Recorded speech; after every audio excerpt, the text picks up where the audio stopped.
Hi, Trevor here, reflecting on life through music. Welcome and thank you for stopping by. It is fantastic that you are here.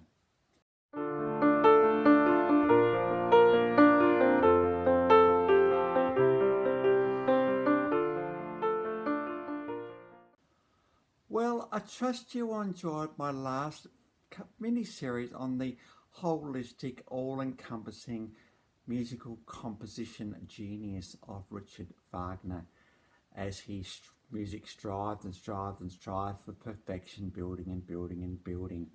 And in those videos, I challenged you. Are you game? And I trust you took up that challenge. Of course, Richard was around in the 1800s, one of the controversial figures of the 1800s. And we're going to a bunch of guys today that were formed in Los Angeles in 1964. Now, there are some significant names in this group: Roger McGuinn, Gene Clark, David Crosby. Now, David went on to form Crosby, Stills, Nash and Young. Michael Clark, Chris Hillman, and some other people significant players during their career: Clarence White, Gene Parsons and Skip Bayton. Now, the band I'm talking about is the Byrds. That's Byrds. And between 1965 and 1973, they have released 12 albums. Now, that's an incredible output, like 2 albums a year for many of the years. 12 albums in 8 years is an incredible achievement. And because of this, because what the Byrds were famous for was that they took all of the influences that were going around at the time, the Beatles being a significant one. We've got Bob Dylan in there. We've also got the Beach Boys and a few other guys like that. They fused acoustic with rock to form a new genre called folk rock. That's where you had your acoustic guitars blended with electric guitars.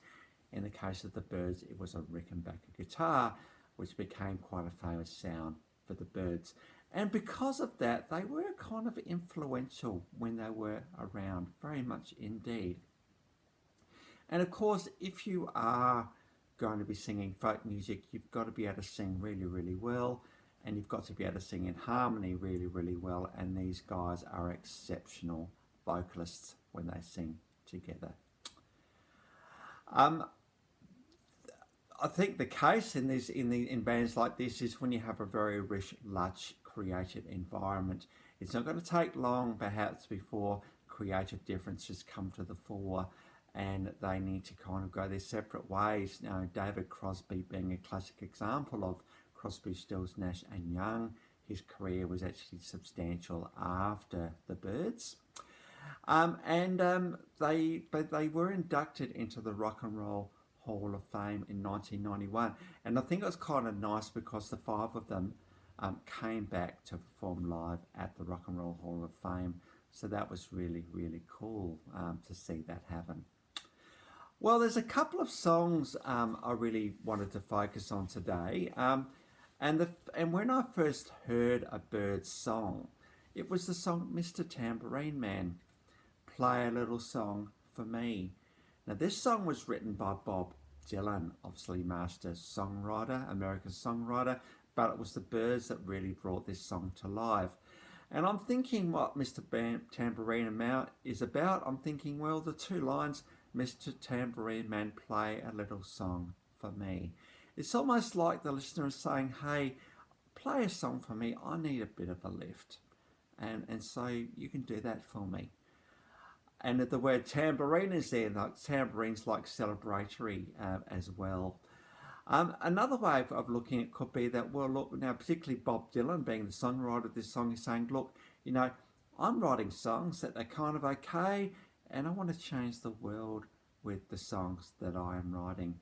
And he certainly has done that. So a couple of interpretations there for that one in particular. But the song in particular I wanted to focus on today is the song Turn, Turn, Turn. Now, this one was written by folk singer-songwriter Pete Seeger. And there's some really interesting song words in these lines. A time to born, a time to die. A time to plant and a time to reap. A time to kill and a time to heal. A time to break up and a time to bring back together. A whole heap of lines of opposites. Now, when we're talking about killing and healing, we're not talking about, like killing somebody. What we're actually talking about in, I suppose, a songwriting philosophical context is the fact that sometimes things need to be killed, like ideas need to be killed or thoughts need to be killed, so our brains can be set free to do something else. And so maybe a time for things needs to come to an end, and sometimes the word that we need to hear to ourselves is to cut it completely off, so our brain can now recover and to go on to other things. Now, interestingly, these words actually come from the book of Ecclesiastes in the Bible. Who would have thought? In fact, I think it's pretty well known that it was King Solomon, who was considered one of the wisest guys around at the time, wrote these words as he was contemplating the meaning of life. Well and truly in the book of Ecclesiastes, that's what it's all about. Quite an intriguing read, actually, if you feel like going that way. And so the concept of that, and also the concept of the fact that there is a season for everything as well. Now, we think about a tree. Now, a tree potentially has been there for years, and then one day all the leaves go, and that's kind of winter. It's kind of like the leaves are needing to leave because the tree needs to prepare itself because it's got the rain to be able to shoot again. And of course, then we get to spring and we see the buds forming and we see new life happening. If it's a fruit tree, we'll see the buds of the fruit starting to form. We may even see birds with nests and baby birds sheltering in the tree. So that's spring. And then we get on to autumn.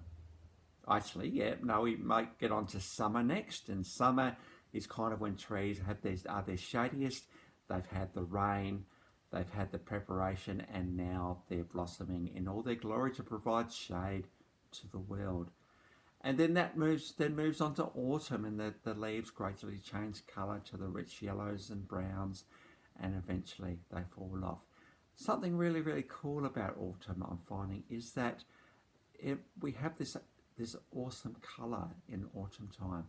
I know in Adelaide, South Australia, in the Adelaide Hills, it's stunning up there during the autumn period. You take photos from the air and it's just a carpet of colour, absolutely stunning.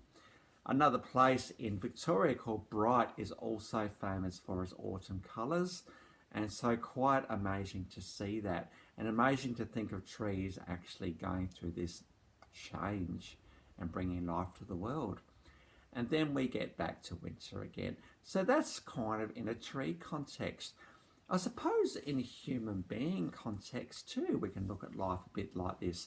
We have the springtime when new life is born, and babies, they provide so much promise and so much potential and so much purpose for life going forward. We then have the winter time where the rain is forming. They're growing. They're learning what it means to be human beings, and they're learning what it means to grow. Then we have the springtime. It's our productive lives. It's the time when we are making a difference in the world.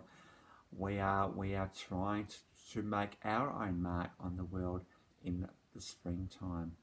And then, of course, we've got autumn when we get to later years in life, and we're starting to retire and to move on to other things.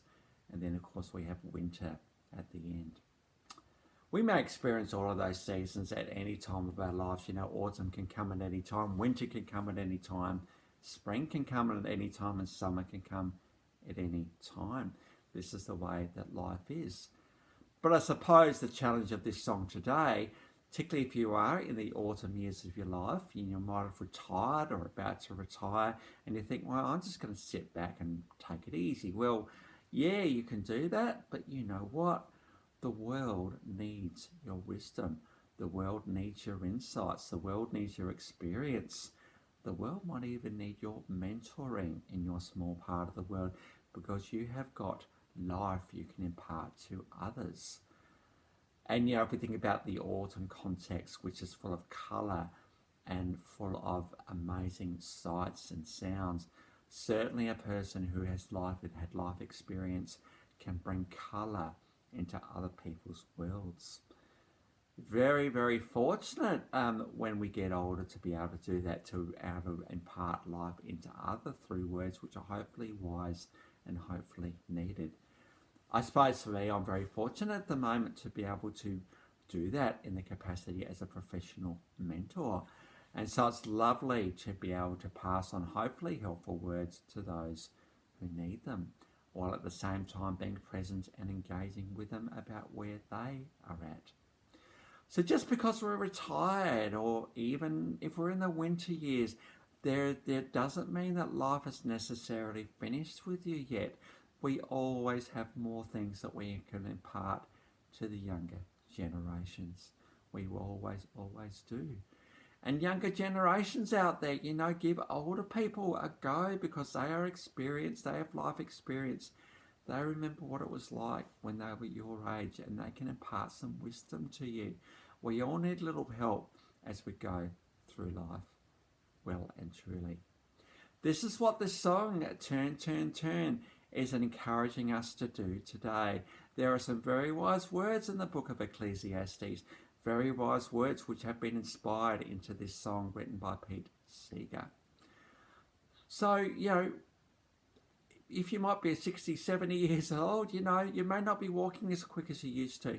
But, you've had 70 years of life and your body's done you pretty well generally. And so, we take stock of where we are and what life is about and what we can start to give back. This is what the song Turn, Turn, Turn provides the opportunity for us to consider today as we consider the seasons of our life. Well, I hope that will all be an encouragement for you today.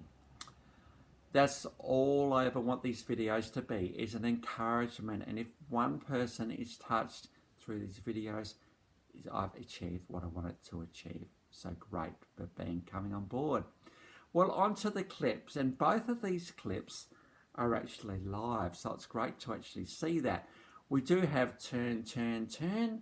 It came off the album of the same name in 1965, and this is a live version of this song right back in 1965, so you'll get to see the Byrds as they were at the start. And as I said before, they got inducted into the Rock and Roll Hall of Fame in 1991. This is a live clip of Mr. Tamborine Man, also off an album of the same name, also from 1965. So 2 albums in that year. And because I thought they knew that the Rock and Roll Hall of Fame nomination was coming, they thought, well, we better get back together and just perform a little bit and try to remember what it was like being the Byrds. And this is also a live version, and the incredible thing about this particular version is we have the songwriter Bob Dylan on stage with them, just to add a bit of extra magic to this performance. So the links to both of those songs are in the description below. In fact, that will be where they always are. Sometimes I do forget to say that. All you need to do is just click on the link below, the Show More button, and you'll see all the links there. And also note the invitation if you'd like me to do a request. Challenge me with a song. Challenge me with a band if you may not be able to pick a song, and I'll certainly give it a go. Just drop it in the comments below and I'll certainly have a look at it. And what I tend to do is I'll then drop the link into your comments, and so you might get to see it before anybody else. So I'll leave that one with you as well. Well, if you have come back for another video, fantastic that you have joined me. If you're here for the first time trying to work out what this life reflection through music is about, well, this is what it's about. It's just about hopefully connecting and resonating with you. and to be an encouragement as we do life together. And if you've stayed to the end where we've talked about making a difference in this world, particularly if you're older, to the younger generations, fantastic that you've hung around to the end. We love the engagement. And while we're on the links below too, I have included a link to my last video on Richard Wagner. So if you want to recap on that one, feel free to do that. I'll leave that one with you. Well, that's it for today. Next time, we're going to go on to one of these songs of the 1970s. In fact, this song probably stands on its own in the scheme of things in the music industry, and it is this song, Video Killed the Radio Star. So until then, I'll catch you around.